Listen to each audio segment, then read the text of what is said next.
İyi akşamlar sayın seyirciler. Toprağın Sesi programıyla bugün sizlerle beraberiz. Bugünkü konuğum Ziraat Teknikeri Ziraat ve Üreticiler Derneği kurucu üyelerinden Abdurrahman Aydoğdu bizlerle.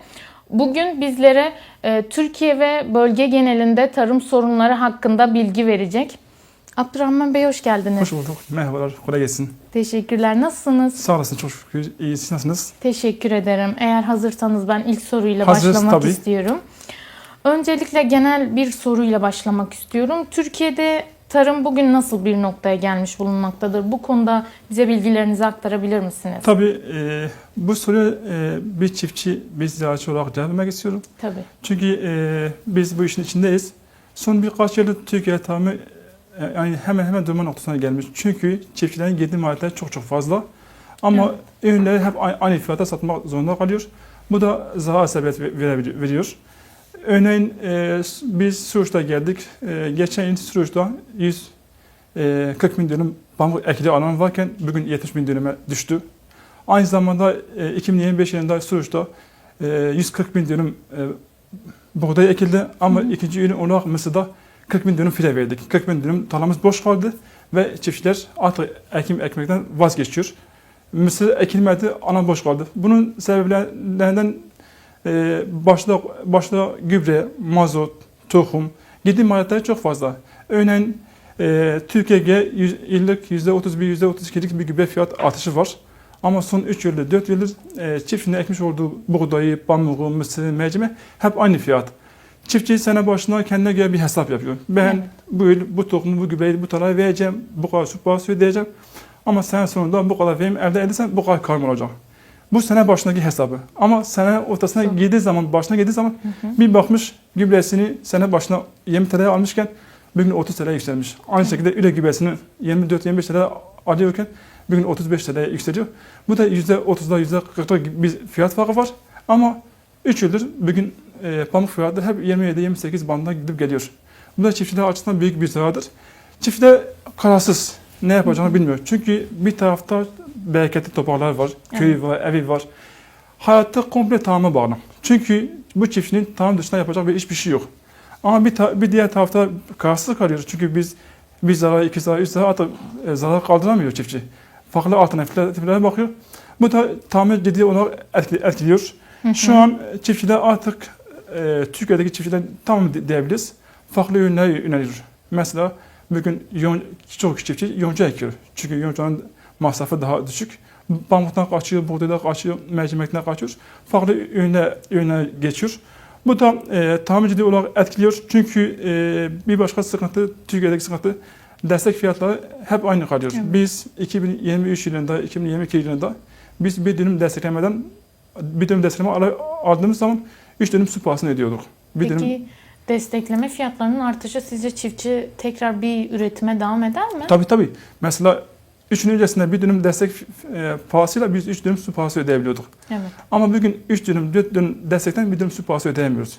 Su fiyatı ciddi bir artış yaşadı ama çiftçinin aldığı destek hep aynı kaldı ve ya da %10'luk, %15'lik küçük bir farkla yükseldi. Bu da çiftçinin ekim yapmasına, zarar etmesine sebep de veriyor. Ama dediğiniz gibi bugün destek oranı yüksek olursa 2023 yılında aynı zamanda devlet sulama su ücretine %50 indirim yaptı. Evet. Devlet tarafından bir indirim yapıldı. Mesela bugün Suruç'ta 3600 TL bir su ücreti alınıyor pamuk tarlası için. 3600 suya gitse, 3000 icareye gitse, 3000 gübreye gitse sana toplamda 15'lik bir masrafa denk geliyor. Çiftçinin tarlasına alacağı verim 500 kilo. Bugün 500 kilo biz 27'ye 28'e sattık. O da döneme 14 TL, 15 TL denk gelmiyor. Ama masraf 15 TL. Böyle olduğu zaman çiftçi ister istemez farklı alanlara gidiyor. Bu da gençlerin şehre göç etmesi, sadece bir köyde yaşlıların kalması, anne babanın toprağa bakıp işte oğlum bu tam artık bizi kurtarmıyor, siz gidin inşaatta çalışın ya da mevsimlik işi olarak çalışın. Bu da büyük bir kayıp, büyük bir zarar. Çünkü bizim gerçekten çok bereketli topraklarımız var. Evet. Suyumuz var, doğamız, mevsimlerimiz hepsi uygun. Ama kar yok. Yani ciddi bir zarar var. Bu da sıkıntıdır. Bunun için desteklerin artırılması lazım. Özellikle su fiyatlarının ciddi bir indirim yapılması lazım. Bugün bir dönüm pamuk için 3.600 TL alınması ciddi bir zarardır. Biz bunu bekliyoruz şu an için. Peki bu seneki yağışlar bu su fiyatlarını etkilemez mi sizce? Hayır, etkilemiyor. Biz geçen hafta hem dernek olarak hem çiftçiler olarak hem muhtarlar olarak biz hem Topçu Gündaş Birlik Başkanı'na görüştük. Hem DSİ 15. Genel Müdürü'yle görüştük. Onların bize söylemiş olduğu tek bir şey var. Biz bir su versek de tam parayı alırız. 10 su versek de tam parayı alırız. Biz bunu kabul etmedik, itiraz ettik. Dedik ki bizim çözümümüzde bu var. Çünkü biz yağışın az olduğu yılda biz daha fazla su veriyoruz. Evet. Yağışın çok olduğu yılda biz az su veriyoruz. Biz bunun değiştirmiyoruz. Sene baştan bizim bir giderimiz var. Biz ona göre bir hesap yapıyoruz. Evet. Biz bu hesaba göre biz bir fiyat belirliyoruz. Okay. O fiyata herhangi bir değişiklik yapmıyoruz. Ve bunun bize kaybı ne olacak? En önemli soru şu an odur. Evet. Bugün 2 günde 3 günde telefonlarımız süs vuruyor. Bir tarafta çiftçi diyor benim tarlam su seviyesi yüksek. Ben sunamak istemiyorum. Çünkü bir suyla benim 1600 TL, 1700 TL gibi bir kanım olmayacak. Çünkü sana su istemiyor. Bir tarafta su bırakırsa ben sulama yapmasam da 1600-1700 TL bir su parası alacak. Şu an su için buğday su ücreti 1590 TL. Bu da aşağı yukarı 110-120 kilo buğdaya denk geliyor. Bir suyla bu verim artar mı artmaz mı onu da bilemiyoruz. Bir başka tarafta çiftçiler diyor ki benim köyüm kıraçtır, su seviyesi düşüktür. Benim su ihtiyacım var. Kararsız kalıyor çiftçi. Mesela sulasam aynı kadar olur mu olmaz mı? Evet. Sulanmazsa o kadar zarar olur mu? Bu da ciddi bir sıkıntı.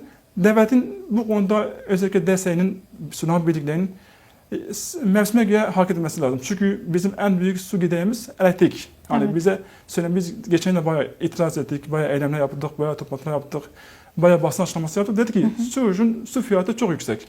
Yani bu su fiyatla tahammül sürdürmek imkansız. Yani biz hatta dedik 2025 yılı Suruç'un çiftçilerin sonu ne olacak? Gerçekten öyle oldu. Mesela geçen yıl 138 bin dönüm pamuk ekildi 2025 yılı için. 2026'dan bu 70 bine düştü. %100 bir düşüş var. Yani Suruç çiftçisi herkes bilir. Bütün ülkeye örnek olan çiftçilerdi pamuk ekimi de. Ve pamuğu Suruç'a, Urfa'ya getiren çiftçiler Suruç çiftçileri. Ve Suruç çiftçileri sıradan çiftçilik yapmıyor. Hepsi muhtemelen çiftçilik yapıyor. Biz mühendisler olarak bölgede biz projeyi öneriyoruz. Biz çiftçilerimize damlama hibesi yapıyoruz. Devlet destekli hibeler yapıyoruz. Evet. Suruç'taki çiftçilerimiz, sadece Suruç değil, biz Suruç'ta yaşamımız için Suruç diyoruz. Hepsi damlama sınamalar yapıyor. Aynı şekilde gübrelemesini, ilacını doğru düzgün yapan çiftçiler. Ve sonuç olarak hep zarar ettiğimiz için, çiftçiler zarar ettiği için tarımda kaçıyor. Bu da Türkiye ekonomisine, Türkiye tarımına büyük bir kayıptır. Bunun önüne geçilmesinin gerektiğini düşünüyorum. Yok, çok haklısınız. Bir de bizim tarımda en önemli etkenimiz dediğimiz gibi su. Su olmayınca hiçbir şey olmuyor ve suyun en büyük sıkıntısı şu an elektrik. Evet. Çünkü TERAŞ'a bağlı. Orada bir elektrik alınıyor. Bu elektrik oranı çok yüksek olduğu için Suruç'ta pompa sulama olduğu için bu fiyat sunuluyor. Ama geçen yıl tamamdı. Kabul ettik. Geçen yıl bir masraf vardı. Bu yıl hiç sulama yapmadığımız halde 10 su parası yerine bir sulama suyun parasını vermek doğru değildir. Hani biz bunu kabul etmedik, itiraz ettik ve hiçbir sonuç alamadık. Sizin vesileyle bizi izleyen kimse varsa üst yetkililerden destek bekleriz. Bu konuda birilerinin işe atmasını gerekiyor. Çünkü ciddi bir rakam çiftçiler zarar etmekte. Bunun önüne geçmesi lazım. Ya çok haklısınız. Zaten çiftçilerimiz dediğiniz gibi zarar etmekte ve 10 su yerine bir su vermek de çiftçilerin yapabileceği bir durum değil. Ve bununla aynı parayı vermek çiftçileri çok zor duruma sokuyor. Biz sene başında yağmurların yağmasıyla böyle beraber mutlu olduk. Dedik ki yağmur yağdı, işte bereket fazla olur, verimler fazla olur. Ama son bir aydır, hatta 2 hafta, 3 haftadır yağmurlar biraz durdu. Bölge bazı yerde yağdı, bazı yerde yağmadı. Biz şu an mutluluğumuz kayboldu. Hani biz bir su için tam su parası ödemek bizim için vicdanen kabul etmiyoruz. Hani biz istiyoruz, bazen bakıyoruz buğdayımız su isteyecek. Ya diyoruz buğdayımız kurusun ama biz bu parayı vermeyelim. Çünkü bir haksızlık var. Yani bir sulamayla 10 su parası ödemek doğru değildir. Bu konuda yani sulama için de bir şeyler bekliyoruz. İnşallah su fiyatına bir indirim olur. Aynı şekilde sadece biz buğdayı konuşuyoruz. Önümüzde mısır var, pamuk var. Geçen yıl 70 bin dönüm tarla boş kaldı. Buğday için, mısır için. Çiftçiler mesela pamuğun buğdayını ekti, ikinci ürün olarak mısır ekecek. Hesap yaptılar. Gübre fiyatı zaten belli. Su parası belli. Çiftçiler baktık zarar ediyor. İkinci ürün ekmekten vazgeçti. Bugün Suruç'ta şu an 325 bin dönüm buğday ekili alanı var. 325 bin dönüm. Ve bu 325 bin dönümden sadece 127 bin mısır görünüyor. Yani 300, yani nerede baksan %200'ü boş bırakılacak gibi görünüyor. Eğer suda herhangi bir indirim olmazsa, savaşta bugün şartlarıyla devam ederse, gübrede bir indirim olmazsa, fiyata düşmezse bu tarlalar hepsi boş kalacak. Bizim bu kadar bereketli topraklarımız varken, bu kadar imkanlarımız, suyumuz, her şey hazır varken biz niye bu tarlaları boş bırakmasına razı olalım ya da göz yumalım? Bunun için bir şeyler yapılması lazım. Biz bu konuda destek bekliyoruz. Evet, yapılması gerekiyor. Yoksa geçen sene oranla bu sene ekilmeyen arazi daha fazla Yani olacak. 300 Öyle de görünüyor. 325 bin dönüm buğday var. 200 bin dönüm daha beyan verilmemiş. 200 bin, yani sadece 125 binlik bir mesela ekim alanı olacak. 200 bin dönüm tarla da boş kalacak. Yani 200 bin dönüm tarla bugün ülke ekonomisine, Urfa ekonomisine, organize sanayisine, her tarafa bir fayda olacak. Tabii canım, çok büyük bir destektir. Pamuk için girdi ve çıktıları düşününce birçok çiftçimiz bu sene pamuk ekmekten vazgeçti. Aynen. Bu mısır için de geçerli 40 bin tabii. dönüm tarla varken bugün 70 bin düştü. %100 bir kayıp. Evet. Bir diğer soruya geçeyim Tabii. ben. Sizce tarım ekonomisindeki en büyük değişimler nelerdir? Yani en büyük değişimler bizim az önce anlattığımız gibi girdi maliyetlerimiz çok yüksek. Evet. Bu girdi maliyetler başından mazot ve gübre gelir. Mazot bugün hem mazot hem gübre ülke ekonomi dünyaya bağlı, dünya borsasına bağlı. Çünkü Rusya-Ukrayna savaşından da gördük, Amerika-İran savaşından da gördük. Bir hafta içerisinde gübre fiyatı nerede baksanız %60'lar, %70'ler bir zam yaşadı. Mesela bu yıl sene başında biz alt gübre 20 bin TL satıyorduk, 20 bin TL. Savaşın başlamasıyla beraber bir haftada 30'a düştü, çıktı. Yani %50'lik bir yükselme oldu. Aynı şekilde 26 can gübre dediğimiz kalsiyum gübre 15 binden 25 bine yükseldi. Üre gübresi 23-24 binden 34-35 binlere yükseldi. Bu başlı başına bir girdi maliyeti. Onunla beraber daha önce aileler küçük tarlası vardı. Mesela her ailenin 5 dönüm 10 dönüm tarlası varken bu 5 dönüm 10 dönümle geçimini sağlayabiliyordu. Ama bugün bu aileler o 5 dönüm 10 dönümle geçim sağlamıyor. Çünkü bir kazanç yok. Çiftçiler artık daha çok tarla ekmeye başlıyor. Daha çok masraf ediyor, daha çok zarar ediyor. Aslında eskiden çok ekmek çok kardı. Şu an tam tersi olmuş. Çok ekim, çok zarar anlamına geliyor. Onunla beraber mesela gübre fiyatı şu an dediğimiz gibi yıllık %35-%40'lık bir artış var. Ciddi bir sorun. Mazotun yükselmesiyle beraber nakliye ücretleri yükseliyor. Nakliye ücretleri yükselince direktmen esnafa, piyasaya, halka yansıyor. Su kredisi var. Dediğimiz gibi az önce su kredisi, su fiyatları bayağı yüksek. Su fiyatları yüksek olduğu için de çiftçi ekonomisi ciddi anlamda zarar veriyor. Küresel bağımlılık, çünkü biz dışa bağlıyız. Gübre komple dışarıdan geliyor. Mazot aynı şekilde. Şu an üre gübresi tamamıyla yurt dışından gelen bir gübre olduğu için direktmen piyasaya etkiliyor. Evet. Peki bu gübre fiyatlarının artışı, şimdi bizim çiftçilerde böyle bilinçsiz gübre kullanımı çok fazla. Evet. Bu gübre fiyatlarının artışı bunun biraz önüne geçer mi? Mesela çiftçilerimiz... Geçiyor da. Evet. Ama bugün şartında az gübre, az verim anlamına geliyor. Mesela bütün bitkilerin azot ihtiyacı vardı. Evet. Özellikle mısır bitkisi. Mısır bitkisi azot olmazsa olmaz bir bitki. Bugün bizim tavsiyemiz mesela en az taban gübresi 50 kilo, üre gübresi 50 kilo. Geçen yıl biz bunu gördük. Çiftçiler taban gübresini 50'den 30'a, 35'e, 25'e kadar düştüre. Üre pahalı olunca bir kez farklı alternatiflere yöneldi. Üre gübresi yine, azot gübresi yine sülfat, yani şeker gübresi dediğimiz gübreye yöneldi. Bu da sene sonunda biz gördük ki çiftçi üreyi az kullandı, alt gübreyi az kullandı, farklı ürüne geçti ve verimler baya düştü. Gübre az kullanırsa verim de az olur. Fiyat yüksek olunca mecbur çiftçi masrafta kaçacak. Az gübre kullanacak. Az gübre kullandığı için de az verim olacak. Evet. O zaman her şey dozunda. Aynen, her şey dozunda olması Kesinlikle. lazım. Peki küçük üreticiler bugün kazanabiliyor mu? Ya da bu maliyetleri düşündüğümüzde küçük üreticiler önümüzdeki birkaç yıl içerisinde nasıl bir değişikliğe Yani küçük uğrayabilir? üreticiler yavaş yavaş bitiyor. Bitiyor. Evet, bitiyor. Çünkü daha önce dediğimiz gibi 5 dönüm, 10 dönüm tarlası olan çiftçi geçimi sağlayabiliyorken bugün hiçbir şekilde geçimi sağlayamıyor. Bu da dediğimiz gibi köyden kente göç oluyor. Evet. Anneler babalar diyor ki çocuklarına diyor ki siz çalışmaya gidin, biz kendi tarlamıza idare ederiz. Bu da büyük bir sıkıntı. Hem tarlalar boş kalıyor, hem çiftçinin geçirimi olmuyor, hem de küçük çiftçi bitiyor. Artık yavaş yavaş istenen büyük tarlalar ekmek zorunda kalıyor. Evet. Peki üretimdeki azalmaların gelecekte bizim geleceğimizde oluşturacağı riskler hakkında konuşabilir miyiz birazcık? Tabii mesela bugün en basit gıda diyelim ya da meyve sebze diyelim. Bugün bununla azalsa piyasayı çok etkiler. Fiyatlar yüksek olur, ulaşabilmek çok zor olur. Dışa bağımlı oluruz. İthalat diyece malı hep dışarıda almak zorunda kalırız. Bu da bizi ciddi etkiler. Evet. Peki bölgedeki en büyük tarım üretimi bizim bölgemizi kapsayarak sorabilir miyim? En büyük Evet. tarım üretimleri hangileridir? Urfa'da pamuk, bin Evet. numara pamuktur. Ama şu an 2-3'e düştü. Sonrasında buğday, mısır, bir de Urfa fıstığı. Normalde herkes Antep fıstığı der ama fıstık Urfa'nın fıstığıdır. Antep'te işlendiği için Antep fıstığı deniyor. Bizim ana toprağla bereketli olduğu için daha çok pamuk ekiliyor. Birinci ürün olarak buğday, ikinci ürün de mısır ekiliyor. Peki mesela biz buradaki üretimlerden konuşuyoruz. Genel olarak pamuk Türkiye'de de çok ekilen bir ürün.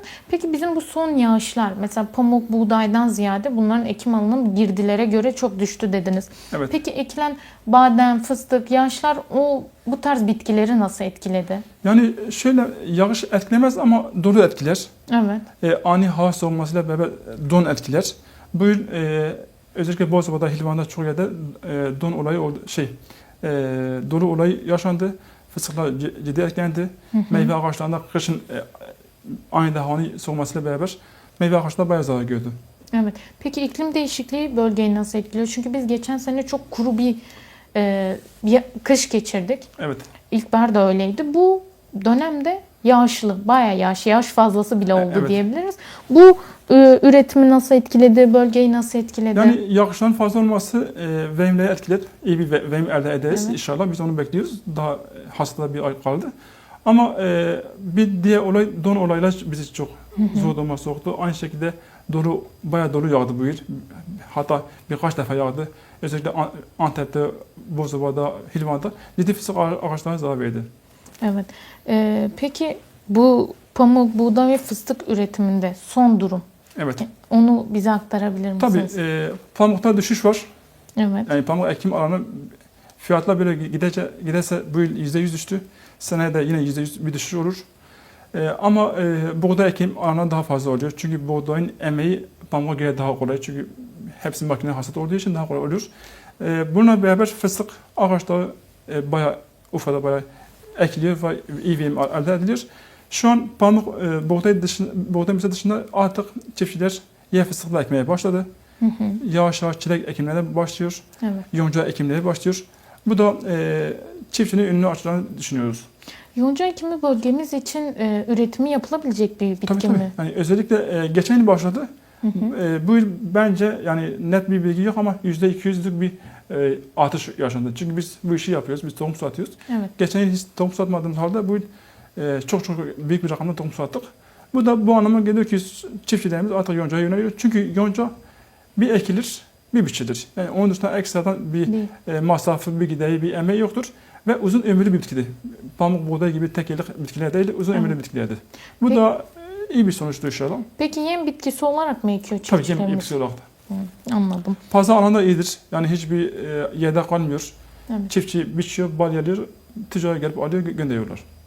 Belki de çiftçilerimiz dediğiniz Az gibi gübre, az masraf, az su, az emek. Yani tamamıyla makine, bir su, bir gübre. o girdi maliyetlerini Ve düşündüğümüz her ay takdirde bir gelir kaynağın oluyor. Evet, Mesela öyle biz pamuk oluyor. ekiyoruz. Biz geçen yıl pamuk ektik. Bu yıl hiç pamuk ekmedim kendi tarlamda. 100 dönüm tarlamız var. Hepsini buğdaya çevirdik. Ve biz sene başından buğdayın parasını bekleyeceğiz. Buğdayı satacağız. Bunun yerine mısır tohumunu, mısırın masrafını yapacak. Sonra mısır satacağız. Bir sonraki sezonu bekleyeceğiz. Ama yoncada bile bir durum yok. Bir kere masraf ediyorsun, bir ay sonra yoncanı biçiyorsun, satıyorsun. Her ay sana bir gelir kapısı oluyor. Dediğiniz gibi buğday, mısır gibi ürünleri sene sonuna kadar Tabii. bekliyoruz ve çiftçilerimizin eline geçen herhangi Bir şey yok. bir şey yok yani. Gelen de ya dediğiniz gibi mazot gübreye gittiği için bu çok zor bir durum. Bir de işin kötüsü mesela çiftçiler eskiden peşin alma gücü varken Evet. şu anki çiftçiler tamamıyla kredi ile alışveriş yapıyor, kredi kartlarıyla alışveriş yapıyor ve borç alışveriş yapıyor. Nakit almadığı için ekstradan bir masraf oluyor, ekstra bir gider de oluyor. Bu da başta bir sıkıntı. O gelen nakit de zaten Evet. Yani şu gideri an karşılamıyor. karşılanamıyor. Evet. Normalde belki çiftçi imkanı olsa, devlet desteği krediler daha fazla olsa, faiz oranı daha düşük olsa daha farklı olabilir. Mesela özellikle bu yıl çok çiftçi Ziraat Bankası'nda kredi alamadı. Alamaması sebebi SSK'ya borçlu olmasından dolayı alamadı ve borçlar kapanmadığı için bu kez firmalardan bayilerden borç almak zorunda kalıyor. Onu da enflasyona göre, dövizler göre yıllık aylık faizini işliyor. Öyle veriyor. Çünkü firmada alınan mal peşin fiyat farklı olur, kredi kartı farklı olur, vadeli farklı olur. Vadeli gelen mal her zaman pahalı gelir. Evet. Pahalı geldiği için çiftçiler pahalı gidiyor. Evet. Peki köyden kente hala devam eden bir göç var mı? Var maalesef var. Ve bu göç Çünkü tarımı nasıl etkiliyor? yani kötü etkiliyor, bizi üzüyor. Çünkü dediğimiz gibi herkesin köyde evi var, tarlası var. Yani bugün halihazırda bir işi diyelim, iş olana varken insan niye kendi işine baksın? Ama artık tarla da para etmiyor. Adamlar tarlasını satıyor, Evet. borcunu çıkartmak için tarlasını satıyor. Şu an tarlada da para etmiyor. Çünkü tarlayı alabilecek çiftçi kalmadı. Ve bu da göç devam ediyor. Ve devam edecek gibi görünüyor. Öyle görünüyor. Ama zor bir şey değil. Mesela bir gün şartlar iyi olsa, gübre fiyatı düşse, mazot fiyatları düşse, devletin vermiş olduğu destek fazla olsa ve zamanda ödense. Çünkü zamanda ödemek gibi sıkıntı yok. Evet. Biz bugün ekim ekiyoruz, seneye desteklemesini alıyoruz. Ama mesela bugün şu an Mayıs ayındayız. Temmuz, Ağustos'ta biz mesele ekeceğiz. Mesela gübre mazot desteğini Eylül'de, Ekim'de verirse farklı olur. Evet. Aynı şekilde buğdayın Kasım aylık, Ekim aylık süresi varken onun desteklemesi Ocak, Şubat'ta alınsa daha farklı olur ve o yılın şartlarına göre verilir. Mesela biz mazotu 60 liradan alıyoruz. Devlet diyelim ki 30 lira destek verir. O desteği aldığımız zaman mazot 80 TL oluyor. Evet, aynı Biz fiyata gübreyi geliyor. 20 TL hesaplarken sezon ortasında, sezon sonunda 30'a 35'e çıkıyor. Bunun hepsi kaybıdır. Peki destekleme dışında sizce ülkenin yapabileceği başka bir proje, çiftçiye verebileceği başka bir destek var mı? Yani destekleme dışında mesela sizin düşündüğünüz devlet bunu yapsa bizim için çok iyi olur dediğiniz bir şey var mı? Yani destek en başta destek, Evet. sonra su da destektir. Bir de elektrik. Yani hepsi desteğe bağlı. Peki şöyle bir şey sunsam ben size. Mesela yerel tohumların ekimini arttırmak için devlet yerel tohumları dağıtsa, insanlarımız ona göre tarım yapsa o nasıl bir... Dağıtılıyor ama pek kullanılmıyor. Çünkü hem tohum az şu an hem de çiftçiler artık her şey hibrit tohuma dönüştü, sertifikalı tohum. Evet. Çünkü hibrit tohum, sertifikalı tohum bizim gördüğümüz kadarıyla şu an verimleri yüksek. Çünkü bayağıdır yerli tohum kullanılmıyor. Ama hibrit, sertifikalı tohum daha verimli oluyor. Onun için yer ata tohumunda daha reklam olarak azdır. Yani reklam Evet. olarak daha az. Bunun tanıtılması lazım ve sonuçları paylaşılması lazım. Çiftçi bugün sonucunu görmediği bir ürünü kolay kolay ekmiyor. Daha önce ekiyordu ama Evet. son birkaç yıldır artık genç çiftçiler çıktı. O tohumu görmediği için pek güvenmiyor. Onun için bir çalışma yapılabilir. Evet. Ata tohumu yerel ya da yerel tohumlar dediğimiz şu anki iklim şartları ve toprağa uyum sağlayamaz diye düşünüyorum. Ben Evet. o yüzden dediğiniz gibi çiftçiler hibrit tohuma Evet, yönelmiş çünkü durumda. eskiden mesela hastalık, zararlı çok azdı. Evet. Şu an ilaçsız bitki yetişmiyor. Gübresiz bitki yetişmiyor. Her şey ilaca, her şey gübreye bağlı. Ama yer tohumda ilaç tavsiye edilmiyor, gübre tavsiye edilmiyor. Evet. Çünkü organik olması lazım. O da organikleri kaybediyor o şekilde. Ve toprağımızı çok kirletmişiz. Toprağımız gübre olmadan hiçbir bitkiye Olmuyor. verim vermiyor maalesef Aynen, ki. maalesef. Peki bu konuştuklarımızın hepsini göz önünde alırsak modern tarım mı, geleneksel tarım mı? Tabii modern Hangi? tarım, modern tarım. Mesela şöyle bir şey diyelim. Biz daha önce Suruç'ta 2016-17 yıllarında su geldi. Biz daha öncesinde haranda sulama yapıyorduk. Evet. Bizim yaptığımız sulama haranda salma sulama şeklinde yapılıyordu. Salma sulama hem kolaydı hem de çiftçi için cazip geliyordu. Ama biz bugün Suruç'ta proje şeklinde, öneri tavsiye şeklinde su çiftçiler olarak yani biz tamamıyla damlama sulamaya geçtik. Biz daha önce 400-500 kilo aldığımız verimi damlamayla pamukta 700 liraya kadar çıkabildik. Aynı şekilde mısır bitkisinde salma olduğu zaman 800-900 bir ton gelirken bugün damlamada 1500-1600'ü bulabildiğimiz yerler var.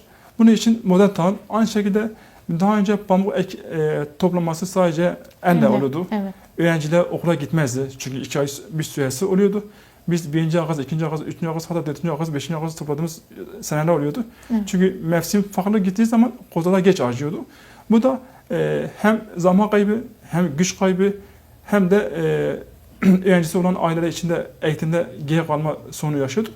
Ama biz bugün pamuğumuz %60-70 açtığı zaman ilacımızı atarız 15 gün 20 gün sonra biçeceğimiz gelir. Bir günde biçeriz. İşimiz biter. Daha verimli olur. Daha karlı olur. Peki bu artan mazot giderleri şu şekilde. Şimdi mazot girdileri çok fazla diye ben bazı çiftçilerde şey görüyorum. Makineyi sokmuyor araziye. Yine elle toplamaya geçiyor. Bu artar mı sizce? Yani şu an için artmaz. Çünkü işçi de yükseldi. Evet. Normalde bir işçi günlük 1000 TL kazandığı zaman eskiden bir kıymeti vardı. Ama bugün çiftçi günde 1000 TL kazandığı zaman bir yer bulamıyor. Çünkü masraflar çok fazla olduğu için haliyle işçilik de yüksek oluyor. İşçiyle beraber ona çuvalı, ona ipliği, onun nakliyesi, kantar hepsi sıkıntı oluyor. Yani bu şekilde düşünmüyorum ama ihtimal var. Evet, ben çiftçilerimizde onu görüyorum. Evet. Aslında aynı şeye denk geliyor. Sizin dediğiniz gibi makine bir günde girip o araziye biçiyor. İşçilerle beraber bayağı bir uzun sürüyor. Aynı girdiye geliyor ama çiftçilerimiz birazcık Evet. düz düşünerek yapıyorlar. Peki tarımda elde edilen gelirler bölge ekonomisine nasıl bir katkı sağlıyor? Bölge. Evet. Mesela bölgemizde özellikle organize sanayi var bildiğiniz Evet. gibi. Gıda sanayi var. Şu an yine açılan mısır tesisleri var. Bunlar ciddi anlamda etkiliyor. Özellikle geçen 2025 yılında pamuk ekim alanı düştüğü için Evet. mesela soğan çiftçiler bayağı sıkıntılı çünkü iş yok. Hepsi şu an boşa duruyor. Ama pamuk ekim alanları daha fazla olsa, mısır alanları daha fazla olsa, buğday alanları fazla olsa hem ülke ekonomisine hem bölgeye iyi bir faydası olur. Peki bizim bölgenin tarım sorunlarından bahsedebilir misiniz? Biz genel olarak su, şu bu dedik de daha farklı tarım sorunları var Yani mı? pazarlama sorunumuz var. Hı hı. Biz direktmen alıcıya ulaşamıyoruz. Evet. Acil şekilde ulaşmak zorunda kalıyoruz. Onun dışında dediğimiz gibi su sorunumuz, ciddi bir su sorunumuz var. Elektrik sorunu baya var. Yani çok yazın ekin dışında normal ev hayatında biz elektriği bulamıyoruz. Çoğu köyde yazın sabah elektriği gider, akşam gelir. 2026 yılındayız ama bu sorunlar bizde hep var. Sonra bu şekilde su sorunu var dediğimiz gibi su fiyatlarımız yüksek. Bir dönüm tarlaya 3600 TL su parası ödemek masrafın 1/3'isi. Yani hiçbir şey kalmıyor. Ama bugün buna düşük olsa daha pahalı olur. Peki pazarlama konusunda nasıl bir çözüm üretebilir? Yani o da farklı bir şey. Yani devletin sanayi alanı açılması lazım. Ticaret alanı açılması lazım. Kooperatifler aracılığıyla öne açılması lazım. Çünkü çiftçi ya da sıradan bir dernek, bir bayi, bir insan bunu yapamaz. Kooperatif aracılığıyla yapılabilir. Sanayi alanının açılması lazım. Evet. Peki biz genel olarak bugün buğday, pamuktan bahsettik de şimdi son zamanlarda bizim insanlarımız artan giderlerden dolayı artık tarla tarımı ürünlerine yanaşmıyorlar. Peki bahçe bitkileri ürünleri artıyor mu? Mesela siz Suruç'ta bildiğim kadarıyla ekip biçiyorsunuz. Suruç'ta böyle bir durum var mı? Yani seracılık biraz yaygınlaştı. Evet. O da bir de karpuz, kavun da ekim alanına yükseldi. O da sezonda ürün fazla olduğu için bir kez ona da fiyatı düşüyor. Yani şunu diyebiliriz konuyla alakalı. Çiftçi ne ekiyorsa ona zarar ediyor. Yani olarak hiçbir şey kalmadı. Buğdayda zarar ediyor, pamuktan zarar ediyor, mısırda zarar ediyor. Adam karpuz ekiyor. Geçen bir komşumuz karpuz ekti. Evet. Ya dedi ben pamuk ektim zarar ettim. Mısır ektim zarar ettim. Ne eksem zarar ettim dedim ben bugün karpuzu yöneldim. Karpuzun verimleri çok yüksek geldi. İyi bir verim elde ettik. Ve bugün karpuzumuz 10 TL, 20 TL gidiyor. Onlar zarar etti. Yani yöneldiği ne varsa tamamıyla gidiyor. Evet. Yani bu da şeye bağlı. Girdi maliyetler fazla. Yani aslında bugün pamuk fiyatı için diyelim. Pamuk fiyatı 30 TL olsun. Olmasını demiyoruz. Pamuk fiyatları %10 artıyorsa gübre fiyatları %10 alsın mesela. Tabii biz ona müdahale edemiyoruz. Aynı şekilde su fiyatları %10 alsın. Ve bugün son 3 yıldır enflasyon %100, 200'de, 300'de yükselmişken son 3 yıldır pamuk fiyatları aynı fiyat. Böyle olunca tabii ki çiftçi zarar eder. Tabii. Yoksa bugün pamuk fiyatı biz 30 TL pahalı olmaması lazım. Güzel bir fiyat olması lazım. Ama bunun karşısında suyun ucuz olması lazım, elektriğinin ucuz olması lazım, gübrenin aslında ucuz olması lazım. Buna karşı her şey zamlandı ama çiftçi ne ektiyse aynı fiyat kaldı. Mısır 2 yılda 3 yılda aynı fiyat. Aynı şekilde arpa aynı fiyat, buğday aynı fiyat. Pek bir şey yükseliş yok. Evet.